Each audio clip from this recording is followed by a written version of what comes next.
Now let's shift our focus right here to Indonesia as our head of state, President Prabowo Subianto, had announced the increase of teachers' welfare. Yes, he said that the entire welfare budget has been increased by 16.7 trillion rupiah. He made the statement during the National Teachers' Day celebration at the Jakarta Velodrome on Thursday.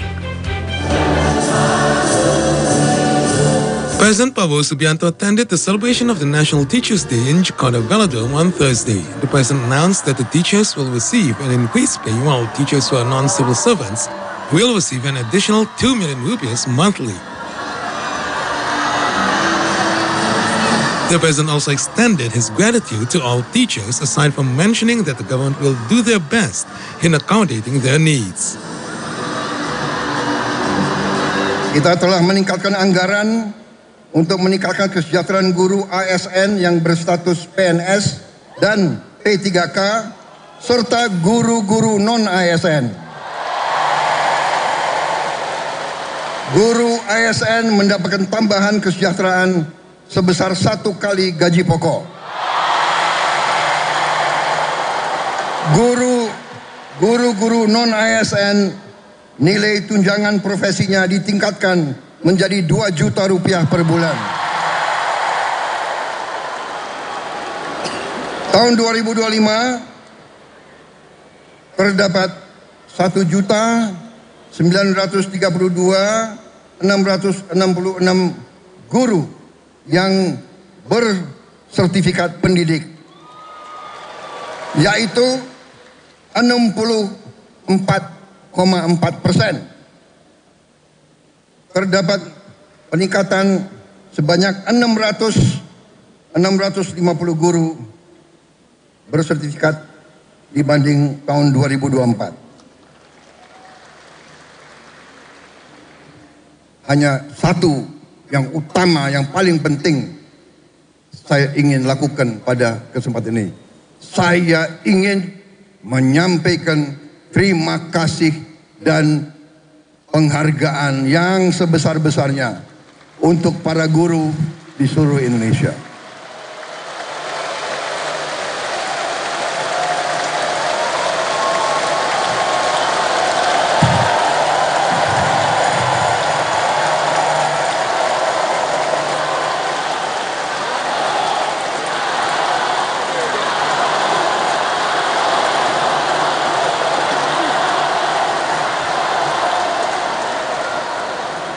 Kami faham, kami mengerti usaha kami, usaha Menteri Pendidikan Dasar Menengah, usaha Menteri Keuangan. Kami sadar apa yang kita berikan pengumuman hari ini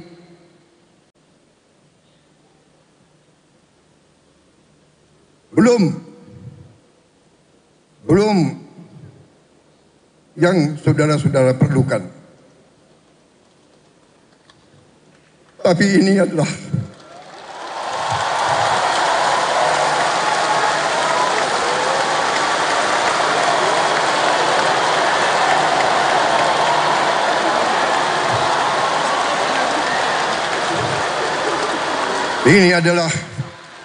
upaya kami, dan ini akan kami upayakan terus.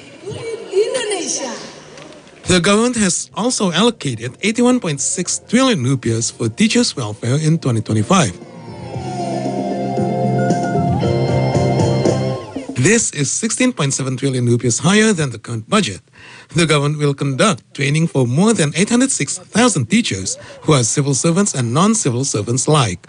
They will also assist close to 250,000 teachers who have yet to pursue their bachelor's degrees and diplomas. Additionally, teachers who are civil servants will be allowed to teach in private schools in the future.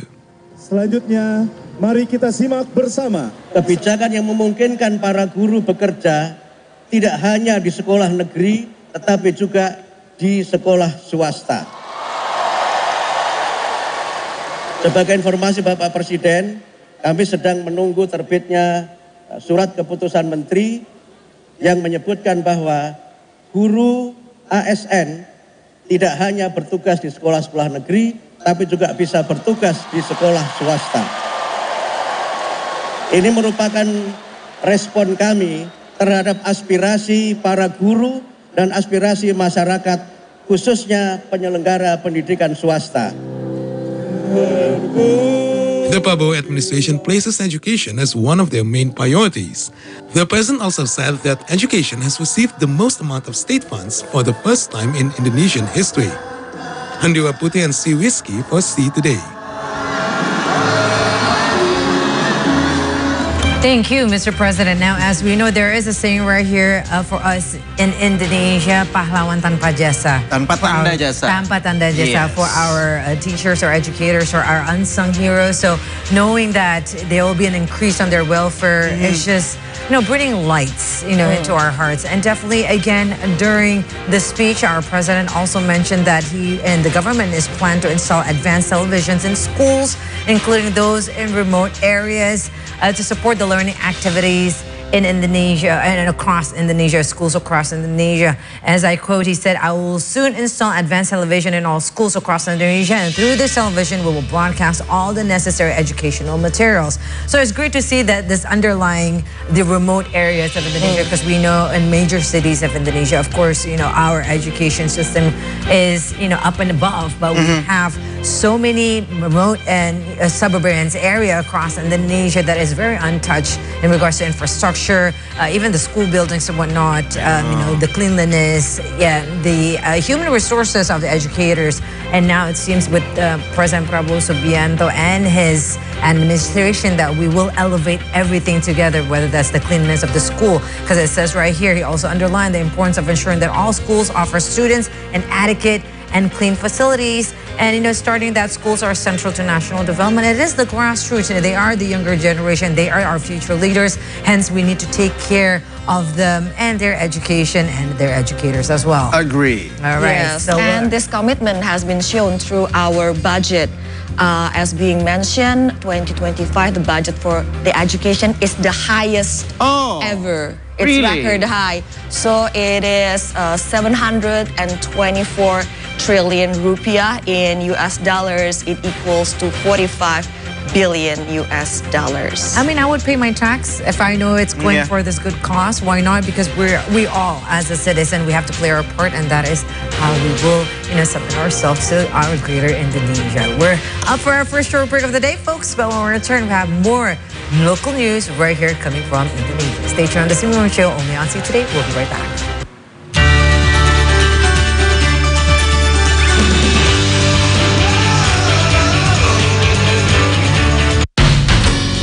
Solayer ini dari Indonesia, khususnya dari Sulawesi Selatan dan Tenggara, terus dari Maluku sampai ke Raja Ampat, Papua.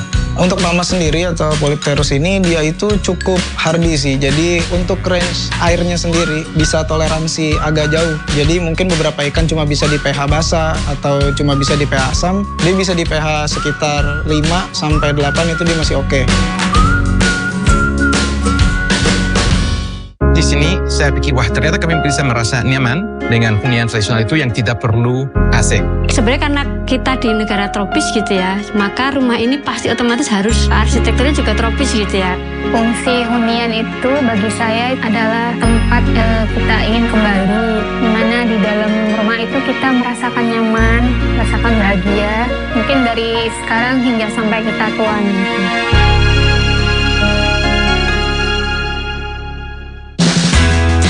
It's a tale of two bits. How you feel, mate?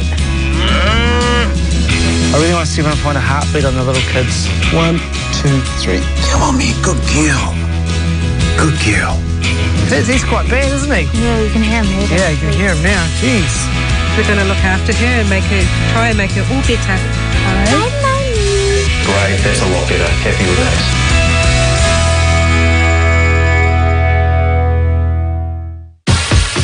Dr. Lisa Chimes, and as an emergency vet, All right, sweetie. I've dedicated my life to saving animals' lives. Look at your messy face.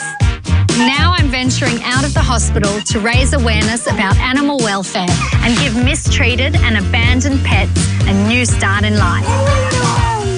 I'm going to match each orphan with a loving family, one pet at a time.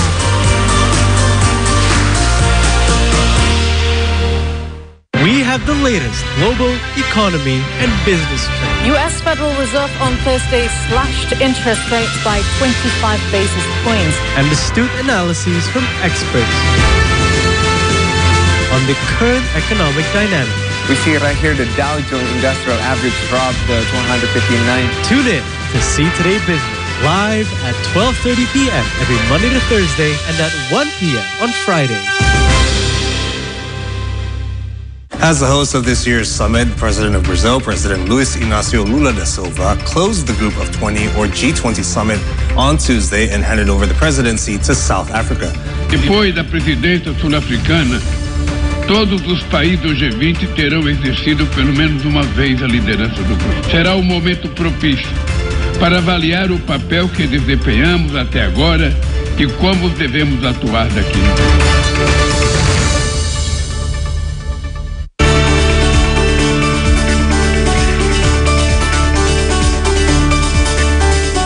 Welcome back to the C Morning Show. Yes, in this segment, we will have our local updates in regards to what's happening across Indonesia. Well, 2 days post the regional election that simultaneously commenced throughout Indonesia, a number of regional heads candidates have declared victory following preliminary quick count results. And this took place, although votes are still being counted. Yes, Jakarta Governor and Deputy Governor candidate pair number 3, Pramono Anung and Rano Karno, recently declared that they have won the Jakarta election. They did so in response to quick count results. They are convinced that they will win the election after garnering 50.7% of votes in preliminary quick count. However, a definitive result will only take place following manual counting by the Jakarta Elections Commission. Meanwhile, West Kalimantan Governor and Deputy Governor candidate Peria Norsan and Krisantus Kurniawan recently claimed that they have won the West Kalimantan election. They garnered 52.45% of votes based on the quick count conducted by their team. However, the General Election Commission is still on the process of counting votes, and a definite result will officially be announced immediately. Furthermore, the Jakarta Election Commission provided an update on the voting process of the 2024 Jakarta Regional Heads election during a press conference on Thursday. They confirmed that they have received all C forms, which marks a crucial step towards vote recapitulation. The Jakarta Elections Commission announced that all C forms, which document votes from 14,835 polling stations, have been collected for the 2024 Jakarta Regional Heads elections. Hingga siang ini, data C hasil seluruh TPS DKI Jakarta yang berjumlah 14.835 sudah masuk 100% di Sirekap. Publik dapat melihat hasil C hasil tersebut melalui kanal pilkada2024.kpu.go.id.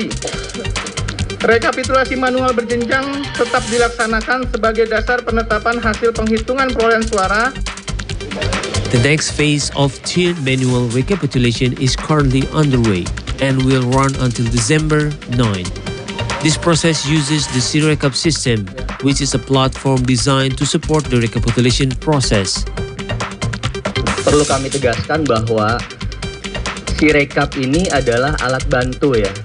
Alat bantu. Dia hanya menampilkan, mempublikasikan foto C hasil di setiap TPS. Sehingga masyarakat dapat mengontrol, memantau, mengawasi kalau dalam proses rekapitulasi di tingkat kecamatan nanti ada yang tidak sinkron, yang tidak sesuai dengan yang dipublikasikan di Sirekap tersebut. Nah, sementara secara resmi tentu saja KPU melakukan rekapitulasi manual berjenjang. Ya, itu yang akan menjadi dasar bagi kami untuk menetapkan pasangan calon siapa yang memenangkan pilkada di 2024 ini. Additionally, the General Elections Commission is also conducting evaluations of the voting day process. Meanwhile, the recapitulation process is expected to conclude by December 16. Reski Anasto, Lutfi Afan for C Today. Several elections officials recently passed away while conducting their duties during the regional heads election. One of which an election official had passed away in Karawang, West Java after complaining of breathing difficulties for 3 hours. An election official at polling station 9 in Cibuaya village, Karawang, West Java, named Suhendi, passed away after arriving at the emergency room of Hastin Hospital. According to the West Java Elections Commission, up to 6 election officials passed away. They come from Karawang, Majalengka, and Indramayu, as well as the regencies of Bogor and Bandung.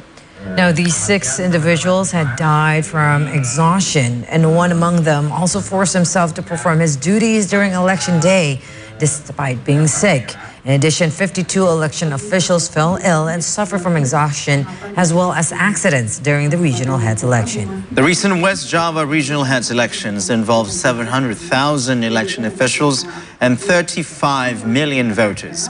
They cast their ballots across 73,092 polling stations and 27 regencies, as well as municipalities. And let's move on to another story where Agrarian Affairs and Spatial Planning Minister and head of the National Land Agency, Nusron Wahid, said that 1.3 million hectares of land are abandoned. The ministry is confident that this sizable amount of land can support President and Vice President's 3 million annual homes program intended to benefit low-income communities. Minister Nusron Wahid said that around 850,000 of 1.3 million hectares of land might be utilized for housing development. The minister is also confident that the amount of land is enough to support President Prabowo Subianto and Vice President Gibran Rakabuming Raka housing program, which is set to benefit low-income communities. The ministry has also coordinated with the Housing and Settlement Ministry before taking further measures. Pemukiman 79.925 hektar. Untuk kepentingan pangan 209.780. Selebihnya transmigrasi 564.957. Baru 854 tanah 1.000 hektar yang teridentifikasi penggunaannya. Selebihnya masih dikolek untuk diidentifikasi penggunaannya, tapi dari total itu potensinya 1,3 juta hektar. Jadi menurut hemat saya, rasa-rasanya tanahnya cukup, ya kan, untuk menopang rumah 3 juta rumah. Meanwhile, the Indonesian Transmigration Ministry and the Indonesian Endowment Fund for Education recently established a university scholarship program that is called Transmigrasi Patriot. They did this with the aim of boosting the knowledge of young and talented transmigrants. Indonesian Transmigration Minister Iftitah Sulaiman Suryanagara and President Director of the Indonesia Endowment Fund for Education, or LPDP, Andin Hadianto, recently founded the Transmigrasi Patriot Scholarship Program, which will come to effect next year. The program aims to develop and boost economic growth of transmigration areas by improving the knowledge of young and talented transmigrants. The Transmigrasi Patriot program is intended to help young transmigrants who pursue their master's and doctoral degrees in science, technology, engineering, as well as mathematics or STEM fields. The program also benefits those who wish to study both in Indonesian universities or abroad. Those who benefit from the program will need to serve the state for 10 years upon graduation. They will also be assigned in one of 45 transmigration areas and might receive fines should they fail to comply. Meanwhile, Papuan students may benefit from a special scholarship program which prevents them from competing against other transmigrants. Setelah mereka lulus, mereka akan ditempatkan kembali di seluruh kawasan transmigrasi yang berfokus pada 45 kawasan transmigrasi sesuai dengan RPJMN 5 tahun ke depan. Lamanya penugasan ini minimal 10 tahun.